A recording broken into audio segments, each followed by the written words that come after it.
This is a color combination. You're not following me for my fashion, folks. I don't know where my headphones with my mic is, so this audio is going to be an experience, but at least I get to talk with my hands now. Anyway, I don't think that a lot of the necromancers showed up with good feelings about Jod per se. I think that most of them showed up at Canaan House with the attitude of like, we're going to uncover the secrets of Lictorhood, and I don't really think it went much deeper than that for most of them. If I had to guess, the only two that really like showed up there gung-ho about God in any sort of way would be Silas Octokisser and obviously Harrow, the 8th and the 9th.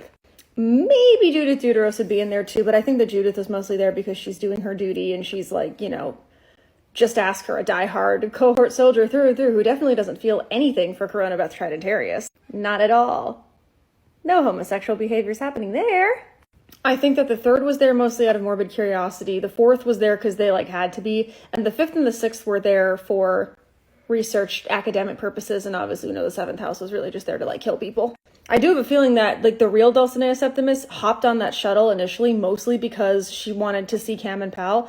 And also probably because when you're near death, playing fuck around and find out probably feels a bit more appealing. I would love to know what the 8th house's response to everything that's been going on would be, because it seems like the 8th house and the 9th house have ideologies that are so similar but executed so differently.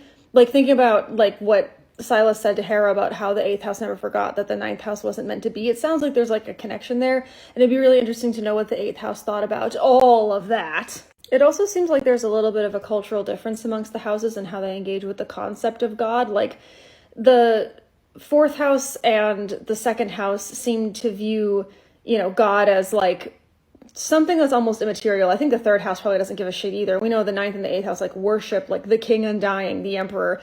But I wouldn't be shocked at all if like the cultural emphasis on Jod for like the 5th house and the 6th house was like, yeah, I don't know, he's just like, he's some fucking guy. Like he's just some dude. That's another thing that I'd be really curious about is like, what is each house's concept of God? Like to them, is God like the king undying, the resurrector, like all the super religious stuff the 9th house believes, or is God just some guy to some of them? Because I tell you what, when I learned that John, aka God, was just some guy, I fucking lost it. He is literally just a guy. Someone should hit him with their car.